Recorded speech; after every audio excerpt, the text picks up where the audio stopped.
हमेशा मिलता रहे। आपका भाई चंद्रशेखर आज़ाद 21 जुलाई 2023 को जंतर मंतर पर सुबह 10 बजे आपका इंतजार करें। और वो कमेरा समाज इस लुटेरे समाज के आगे बेबस है। लेकिन मैं समझता हूं महापुरुषों ने इतना जो है संघर्ष किया है कि अब ये बेबसी खत्म होनी चाहिए। तो मैं ये समझता हूं, मेरा ये मानना भी है कि आज तक आपने मुझे कमजोर नहीं पड़ने दिया, आज तक आपने मेरे स्वाभिमान सम्मान की रक्षा की। मेरी आवाज़ बहुत दूर तक जाएगी क्योंकि मैं जानता हूँ इस पेज पे तो 12-13 देशों के लोग जुड़े हुए हैं, लेकिन स्पेशली जहाँ तक मुझे आवाज़ पहुँचानी है अपनी माँओं, बहनों, बच्चियों, नौजवान साथियों, भाइयों, बुजुर्गों तक जिनका खून में जिन्होंने मुझे सींचा है, वो मेरे साथी जो मुझसे मिलने आना चाहते थे लेकिन मेरे घर से आने के बाद मुझसे मिल नहीं पाए, जो मुझसे प्यार करते हैं, जिन्होंने 7 दिन जो रात को 3-3 बजे तक मुझसे मिलने आ रहे थे, जिन्होंने हमेशा मेरा हौसला बढ़ाया, मैं उस अपने पूरे बहुजन समाज से अपील करूंगा कि वो आए 21 तारीख को। आप जानते हैं किस तरह सरकार झूठे कानून बना के किसानों के साथ, अल्पसंख्यकों के साथ किस तरह का अन्याय कर रही है। आपने महिला पहलवानों वाला मामला देखा, जब हम उसको लड़ रहे थे तो बहुत लोग हमारे मजाक बना रहे थे। ये भी महिला पहलवानों के ऊपर भी आरोप लगा रहे थे, उनके भी चरित्र हनन कर रहे थे। आज चार्जशीट लिखी तो सबके मुंह बंद हो गए हैं, और जो बड़ी बड़ी बातें कर रहे थे उन पर भी जवाब नहीं बन पा रहा। मैंने हमेशा अन्याय के खिलाफ लड़ाई लड़ी है। कोई अन्याय हो, किसी के साथ भी अन्याय हो, मेरा ये मानना है कि उन माओं के आशीर्वाद से आज मैं सुरक्षित हूँ।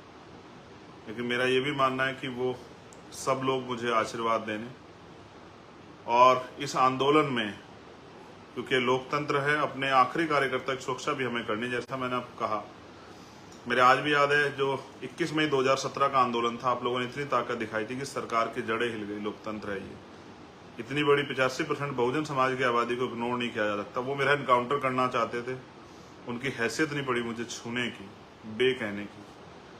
अब वो मेरे खून से होली खेलना चाहते हैं। मैं उनका पहला शिकार हो सकता हूँ, आखिरी नहीं। हमारी लीडरशिप बहुत है, वो उनको भी नुकसान पहुंचा सकते हैं। उनको जवाब देने के लिए पूरे देश में जो हमारे पहरेदार रहते हैं इस आंदोलन के, जो मुझसे प्यार करते हैं, कभी शायद ऐसा अवसर नहीं आया कि मैंने आपसे कहा, लेकिन आज मैं आपसे कह रहा हूँ कि आप सब आना, आप अपनी रोटी लेके आना मेरे भाइयों, पक्का राशन, कच्चा राशन लेके आना कि आप 2 दिन को संभाल पाओ। अनुशासन में आना,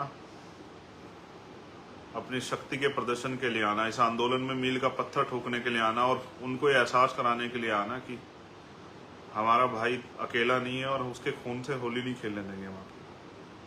देखो, मैं उस दिन भी चाहता तो बहुत बड़े डिसीजन ले सकता था, लेकिन मेरे कंधों पर जिम्मेदारी। हमेशा बहुत सारे लोगों ने भीम आर्मी को कह के इग्नोर किया है कि ये नौजवान लोग हैं, अनकैडराइज लोग हैं, और इनकी वजह से मुकदमे होते हैं, ये बेमतलब की बात करते हैं। मैं सच मानता हूँ, एक आधे साथी को छोड़ के, वो भी गुस्से में उन्होंने कह दिया होगा, लेकिन जिस तरह का परिचय इस बार आपने दिया, आपने मुझे गर्व करने के लिए मजबूर कर दिया। मुझे मेरा दिल जो है जीत लिया आपने, कि आपने पूरे देश में ज्ञापन दिया, लेकिन किसी भी तरह की कोई हिंसा और कोई गुस्से की खबर नहीं आई। इससे स्पष्ट होता है कि आज हमारा संगठन कितना कैडराइज है। पूरे देश में लाखों लोगों ने ज्ञापन दिए, हमारे बहुजन समाज के सभी लोगों ने, मुस्लिम भाइयों ने, गुजर भाइयों ने, जाट भाइयों ने, सिख भाइयों ने, सब लोगों ने ज्ञापन दिए।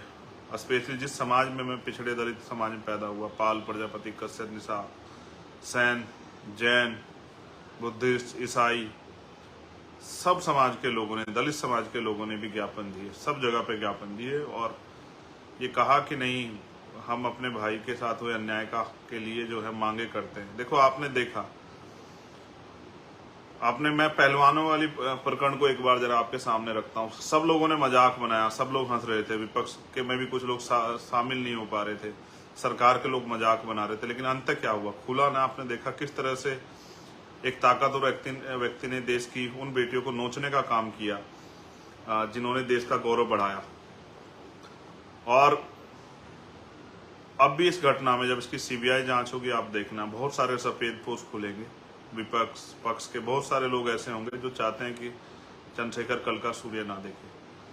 सच है, मैं कल का सूर्य नहीं देख पाऊंगा, लेकिन वो तब होगा जिस दिन मेरा समाज मेरा साथ नहीं देगा।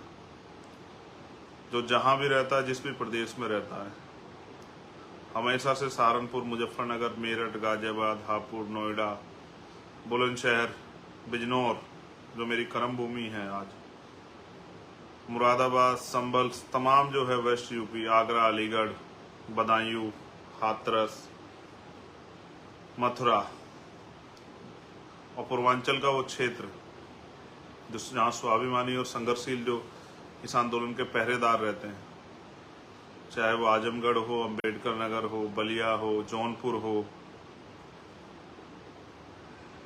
गोरखपुर हो, सिद्धार्थ नगर हो, अयोध्या हो, मैं अपने सब भाइयों से अपील करूंगा जिन्होंने मुझे यहाँ तक लाके खड़ा किया, एक गरीब प्राइमरी स्कूल के हेडमास्टर के बेटे को, एक गरीब माँ के बेटे को, अपने भाई को, वो इस स्वाभिमान सम्मान की लड़ाई में आहुति देने के लिए अपनी जो पहरेदारी वो कर रहे हैं समाज की, वो पहरेदारी दिखाने के लिए वो जरूर आएंगे। मुझे नहीं पता आप कैसे पहुंच पाओगे, ये आपको तय करना है।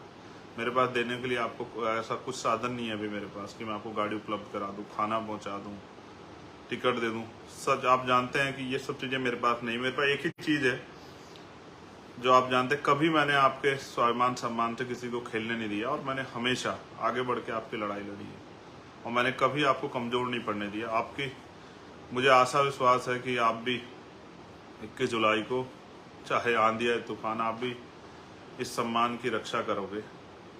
देखो, मैंने एक चीज हमेशा गुरुओं को पढ़ता रहता हूँ। सतगुरु रविदास जी महाराज कहते हैं, पराधीनता पाप है, जान ले उर्मीत। रविदास पराधीन को से कौन करे सुप्रीत। वो कहते हैं पराधीनता यानी कि गुलामी पाप है, जान ले उर्मीत। आप सब लोगों को जानना चाहिए गुलामी पाप है। वो चाहते हैं कि हम गुलामी जैसा जीवन इस देश में जिए। वो कहते हैं रविदास पराधीन से, रविदास गुलाम से कौन करेगा प्रीत। वो चाहते हैं कि हम इस देश के बहुजन समाज के लोग गुलामों जैसा जीवन जिए। वो चाहते हैं कि हम लोग जो हैं हक अधिकार के बिना जिए, उनके मोहताज होकर जिए, हाथ फैला के जिए। ये हमने सीखा ही नहीं है, कभी हमारे महापुरुषों ने सिखाया नहीं। तो मैं आपसे अपील करूंगा कि आप आएं और पूरी ताकत से आएं, इस विश्वास के साथ आएं कि हमें समाज का जो मनोबल उन्होंने गिराने का प्रयास किया, वो मनोबल बढ़ाना है और ये जवाब देना है कि अब हम किसी भी कीमत में पीछे नहीं हटेंगे। भारतीय संविधान की रक्षा, उसको लागू कराने के लिए हम लोग संकल्पित हैं। मैं जानता हूं उड़ीसा हो, झारखंड हो, छत्तीसगढ़ हो, बंगाल हो, असम हो, बिहार हो, महाराष्ट्र हो, कर्नाटका हो, तेलंगाना हो, दिल्ली हो, यूपी हो, हरियाणा हो, पंजाब हो, कश्मीर हो, उत्तराखंड हो, मध्य प्रदेश हो, राजस्थान हो, सब जगह पे हमारे लोगों में तकलीफ है, बेचैनी है। मगर उस तकलीफ बेचैनी को मजबूत करने का जिम्मा भी आपके ऊपर है कि वो तकलीफ बेचैनी कम हो। इसलिए मैं आपसे अपील करूंगा कि 21 जुलाई 2023 भीम आर्मी के स्थापना दिन जो विरोध प्रदर्शन हमने रखा है अपनी मांगों को लेके, जिस तरह से सरकार में बैठे लोग हमला कर रहे हैं सरकारी एजेंसियों के द्वारा, झूठे मुकदमे लगा के, और अब वो हत्या तक करने पर उनको जवाब देने के लिए आप जरूर आए। याद रखें, ये स्वाभिमान सम्मान का आंदोलन है और हमारे महापुरुषों ने हमें पूंछ बनना नहीं सिखाया। ये मूंछ की लड़ाई, ये पूंछ की लड़ाई नहीं है। आप जानते हैं पूंछ कहाँ लगती है, पूंछ कितनी भी लंबी क्यों ना हो, लेकिन उसकी हैसियत क्या होती है। ये स्वाभिमान सम्मान हक अधिकार की लड़ाई है। कोई बीजेपी की पूंछ बना हुआ, कोई किसी की पूंछ बना हुआ, हमें किसी की पूंछ नहीं बनना है। हमें महापुरुषों के आंदोलन को विरोधियों के सहारे के बजाय अपने समाज के सहारे आगे बढ़ाना, बहुजन समाज के सहारे। तो आप सबके कंधों पर जिम्मेदारी है। कोई आपका निमंत्रण नहीं है, कोई आपको बुलावा नहीं भेज सकता हूँ, फोन नहीं कर पाऊंगा सब लोगों को। लेकिन हाँ, सच है कि 21 तारीख को जंतर मंतर पे आपका इंतजार करूंगा। बहुत प्रयास होंगे, रोका जाएगा। मैंने कहा ट्रेन रोक दी जाएगी, धारा 144 लगाई जाएगी आपके क्षेत्रों में, नोटिस भेजे जाएंगे, सब कुछ भेजा जाएगा। लेकिन याद रखना कि आपका खून, आपका भाई आपका इंतजार करेगा।